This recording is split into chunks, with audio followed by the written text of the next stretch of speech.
Get ready for a transformative journey. The Virtual Power Shop, a $299 value, is reduced for our valued listeners to just $149 for a limited time only. This self-paced resiliency course is your key to breaking free from life's challenges. Act now. Listeners can access this exclusive program at thevirtualpowershop.com. It's not just a course, it's your journey to getting unstuck and reshaping your life's path. Don't miss out. Thevirtualpowershop.com. Get unstuck today.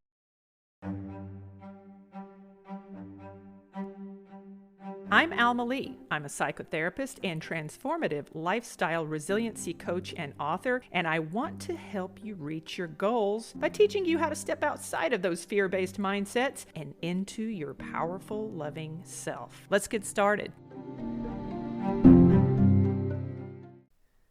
Do you know what it feels like to be validated? Do you have a memory where someone, maybe in the middle of an argument, stopped what they were doing and actively listened to you and mirrored what you were feeling, and as a result, you walked away from that conflict feeling closer in connection to that person? Have you ever experienced that before? Maybe you have, maybe you haven't. But what I want to touch on today is just how impactful validation is. Validation is your superpower. Everybody has the ability to engage this superpower. That's the thing. That's the beauty of this, is that you can actually engage this powerful act of validating other people. It's just a lot of people don't do it, or they don't know how to do it. And that's what I want to touch on today. So 3 ways to validate someone. But before I get into that, I want to talk about why it's so hard, because it's important to have an understanding of why validating other people is so difficult. It's difficult because more often than not, when we are, let's say we're in an argument. Let's use that as an example. Let's say you're in an argument, and let's say somebody's being nasty or disrespectful or dismissive, or maybe they're gaslighting and calling you crazy and saying, oh, I didn't say that, I didn't say that. The last thing in the world anybody, any normal human would want to do is to stop everything and say, let me listen to this person in the midst of their attack and take their side. It feels wildly incorrect to engage in that type of behavior, because it feels like you're encouraging them to attack you further by opening yourself up, by agreeing with what they're saying. But that's not what validation is, essentially. It's much deeper and nuanced and sophisticated than just taking someone's side. And I want to explain that. But you have to understand the barriers to validating other people first before you can even get into that. Because if you don't understand yourself, you're going to be far less likely to engage in the behavior, if at all. So think about a situation that you want a particular outcome. Now, I will stress the point of not being attached to a desired outcome, because let me draw you a picture. If I'm in an argument, let's say I'm in a conflict with someone and I have a specific desired outcome.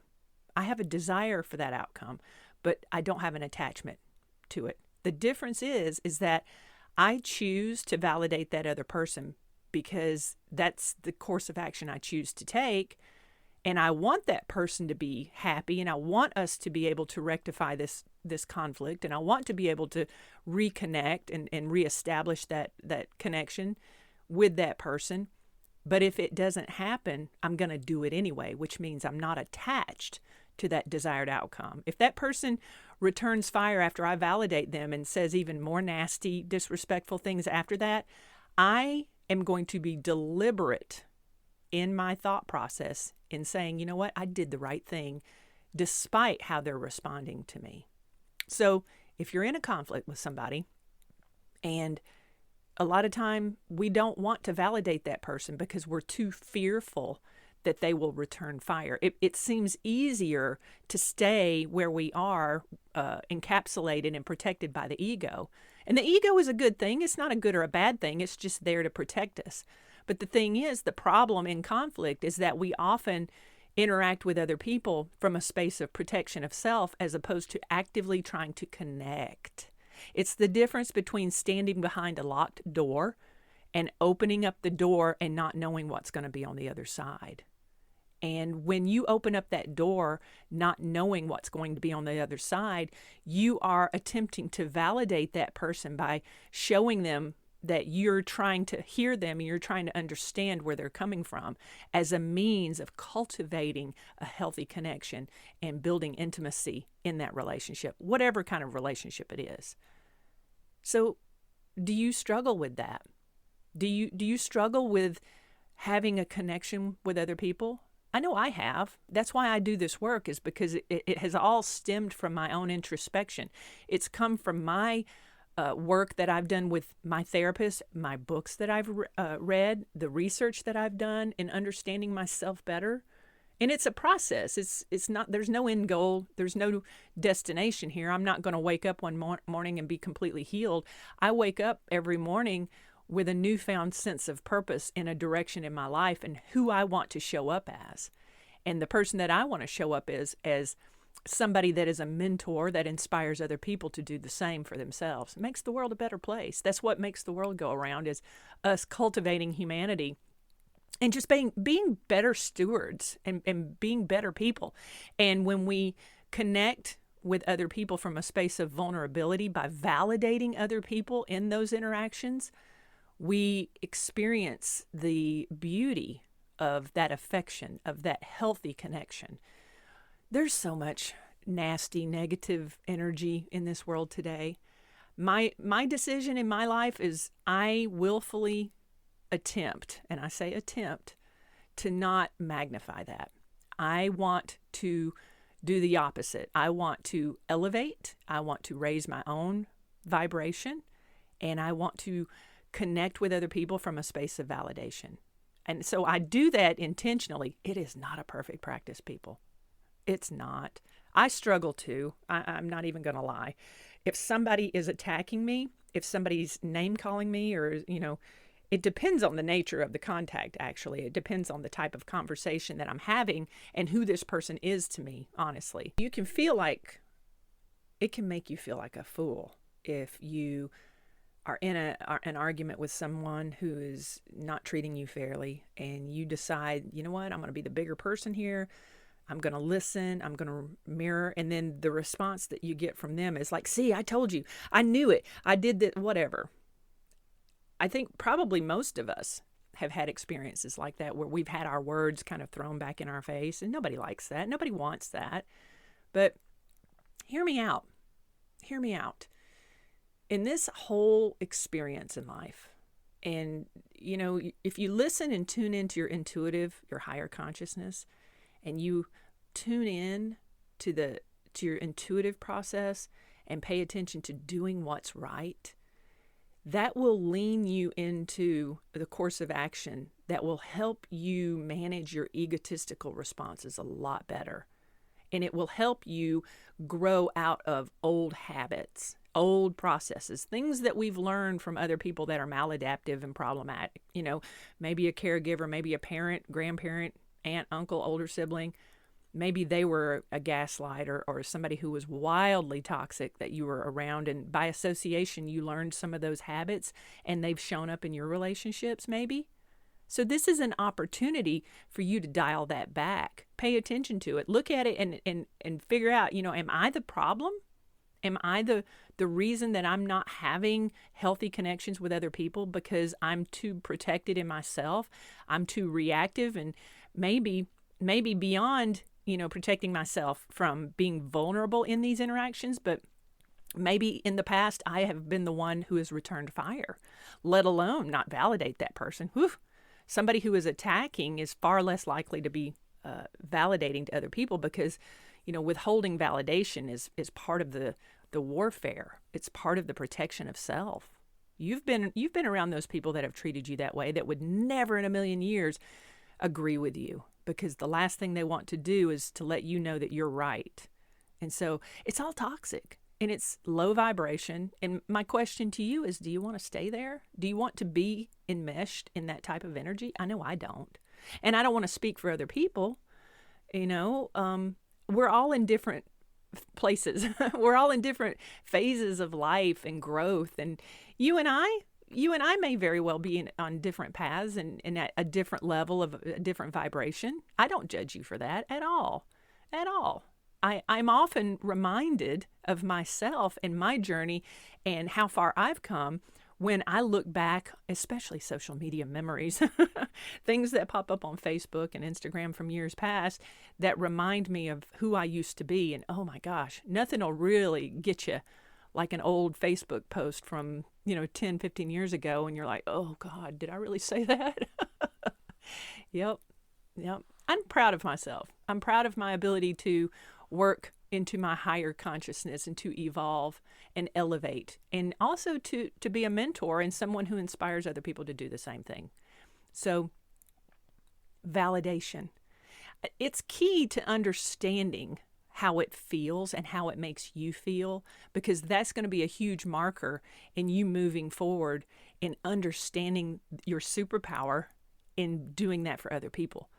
Because when you think about and you're mindful for just that moment and you reflect on that situation where someone heard you, man, how powerful was that? How powerful was that? I was in therapy in 2004. I remember it specifically, how the therapist, I had never had a therapist mirror back to me and understand everything that I had been saying to her. And for me to actually feel like somebody took my side, and she had no reason to take my side. She had no ulterior motive aside from getting paid. She had no motive to take my side other than to hear me and to say, yeah, you're right. That was so impactful for me, and it was eye-opening. I had an epiphany that day in realizing that maybe I wasn't crazy. Maybe I wasn't, at least not crazy for that, but maybe my feelings were valid. And it was just huge, and it made me feel seen. It made me feel heard. It made me feel like I had value, and it made me feel like I was worth something. I mean, just in that one interaction, that is what makes validation so impactful. And you, my friend, have the ability to do that. And in order to do that, in order to achieve that, you must understand your motivations. You must understand detachment from desired outcome. You can have a desired outcome, but you can't be attached to it. You must move forward and take action anyway, regardless of how that other person responds to you. But I will tell you this much. People will always be positively impacted by you when you affirm them, when you are compassionate and you are empathetic towards them, when you validate them. They may not necessarily show you that and be vulnerable to you in reaction to your efforts, but make no mistake of it. You'll pique their interest. They'll pay attention to you in a way that they may not feel comfortable expressing vocally to you, but it's there. The impact will always be had, whether or not you see it, whether or not it is openly expressed to you. It's still there, and it's still the right thing to do. So, 3 ways to validate. And let me just touch on this real quick, is to say that, there's more than 3 ways to validate people, but this is just for the sake of the time frame we're here, and just to give you a snapshot of something to work with and something to kind of chew on and think about. All right? So, number 1, active listening. Well, you say, well, Alma, what the heck is active listening? Well, active listening is you're not listening to respond to them. You're paying attention to what they're saying as though it's your narrative. You take it on and you empathize with it. Let me give you an example. Let's say I'm a supervisor, and let's say that my subordinate, my employee, was a half an hour late to work. And let's say that this has happened 3 times over the past month. I could easily, take some type of corrective action, but if I'm not actively listening to my employee, I'm not going to connect with them. And maybe after listening to my employee say, well, the car's been in the shop, my wife was in a car accident, so we're down to 1 car. I have to catch the bus to get to work, and if daycare's not open at a certain time, then she can't drop me off at the bus stop, and sometimes I miss the bus and I have to catch the bus after. To sit and listen to everything that person, is going through, is experiencing, would give me an understanding so that I can reflect back and I can have, the ability to assist and assess that situation for that person. All right. So you have to consider how you would feel if you were experiencing. So I would consider, what would I do in that situation? What if the shoe was on the other foot? How would I deal with this problem? And how would I feel if I had to go through this? This person, my employee, is probably already stressed out, let alone having to deal with me, with the additional stress of, oh God, my boss is going to be mad at me. I'm going to get in trouble at work. My job is going to be in jeopardy because I'm tardy, this, that, and the other. Actively listening and considering how you would feel in that person's situation is number one. That's the first step here. Okay, second step, number 2. You have to remove all judgment. You cannot go into a potential conversation with someone already with a chip on your shoulder, like, this person's always late. This employee's always late. I know he's just going to give me some BS excuse on why he's, I'm not going to let him take advantage of me as his boss. I'm going to write him up. I'm going to teach him a lesson. Do you see how my ego could potentially show up in that scenario? And I could, completely derail the opportunity for connection here. Completely derail the opportunity by leaning more into my ego, feeling like, well, he doesn't respect me as a boss. He's just late because he doesn't respect me. And I could go down that rabbit hole too. And I'm sure we've all done things that are similar to that. But in order to have effective communication and to be able to effectively validate someone, I cannot be judgmental. I can't harbor any type of bias or blame. So, when we navigate these relationships with people and when we communicate it comes across in our tone of voice. People know when we harbor bias. People know when we're judging them. They know it, and we may think that we're sly or slick about it, but it's the tone of voice. It's the vibration. We communicate more than just our words. Our tone, our energy, they know when they're being held in a place of resentment or contempt. So you have to be intentional in removing that bias. And this is an opportunity for you to grow too. This is, if you feel judgmental towards someone, ask yourself why. Why do I harbor this? What is it about this person and their actions that's showing me something about myself that I need to heal from? In that instance, to use that metaphor of me being the employer and them being the employee, if I felt disrespected by their tardiness, then that would be me looking at myself saying, you know what?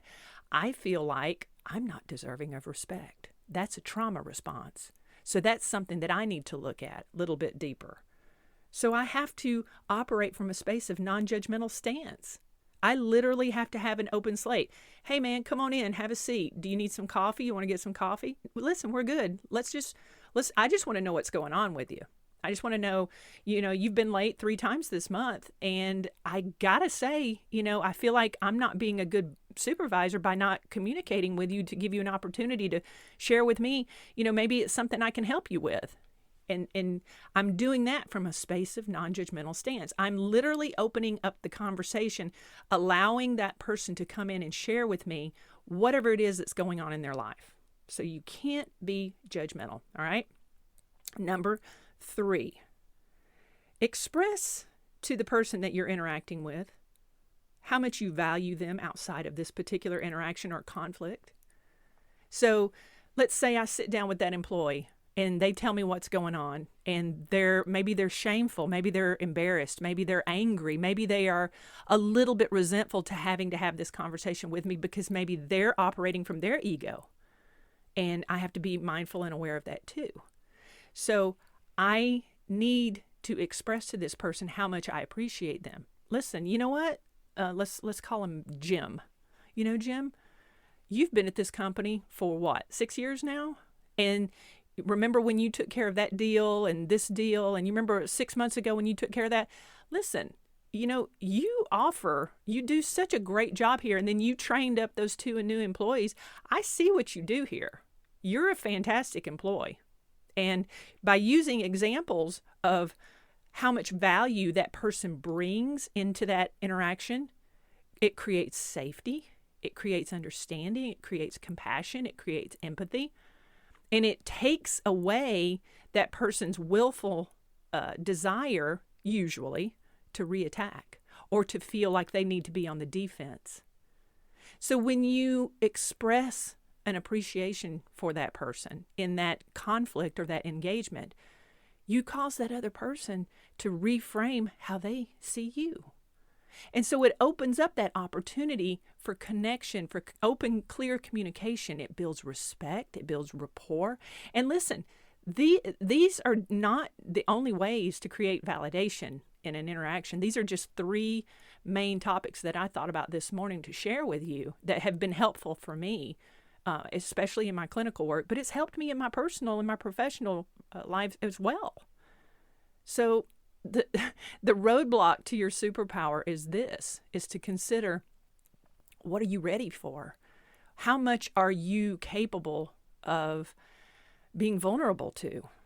Because when you express a desire to validate other people, more often than not, we put constraints on that or considerations, where I'll do it if they'll give me the gratification of telling me that I'm doing a good job too. Yeah, that doesn't work. You can't do that. That's not how this works. You have to be open to them not reflecting back an equal amount of validation, or maybe even doubling down on anything negative. That's another consideration too. But you have to understand the real reason behind validating other people is to just simply do what you're supposed to do. Do what you're supposed to do in that engagement and allow the chips to fall where they may. One of the hardest things in the world I've ever had to do was to treat someone who was being unkind to me with kindness. By validating somebody who would never in a million years validate me. By understanding that the reason that that person consistently shows up in my life is because I provide them a sense of gratification that they have absolutely no intention or ability of reciprocating. That's a hard thing to do. It's really hard. And aside from self-abandonment, which you don't want to engage in a connection with somebody just for the sheer measure of, I'm going to be nice to you with the hopes that one day you'll be nice to me, that's self-abandonment. No, there's relationships, much like the one I detailed at the employer-employee scenario, where there may not necessarily be a personal connection there, but there's a requirement to have open and clear communication in order for that relationship to work, in order for the morale to stay intact. That falls on me, I think, as a supervisor, to provide that, at least to set the stage. It doesn't mean that is going to create a perfect employee out of that experience, but it will definitely shine a light on my ability to be a good leader, I think. At least that's my opinion anyway. All in all, the root of all of this is to challenge yourself to evolve, to grow, to step outside of your ego, to challenge yourself to be a better person every day. And validating other people is a great tool in order to do that, because it allows you the opportunity to be vulnerable to your own areas of growth. You'll always find spaces within your spirit, your heart, that need attention when you validate someone else and you don't get the desired outcome. And that's a scary thing for a lot of people. It is. But when you evolve, when you elevate, when you become that person and you develop and create that reputation, if you will, it's like you're like a light. People are drawn to that energy. And then, of course, you have to be you have to be a good steward of and be attentive to your boundaries on who you allow in personally. It's a little more work. You can't just throw up the ego and be defensive all the time, because that's low vibration and it keeps you stuck. It keeps you stuck and it doesn't allow you to evolve spiritually. It doesn't allow you to connect with yourself, your higher consciousness. This is all that woo-woo spiritual stuff I was talking about. It's just, when you click in and you connect and lock into your intuitive process, you realize that it's just the right thing to do as a human, as a part of this collective consciousness. It's just the right thing to do because you start setting the tone. You start becoming that which other people desire to be as well. And a lot of people look up to you. A lot of people need you to challenge them into their own growth. A lot of people need someone in their life to set an example. Is that you? When you validate others simply because you want to be a better, more spiritually aligned person, and not because it's a conditional expectation that you'll receive the same validation in return, you learn that the act of validating others, well, that's validation enough all by itself. All right.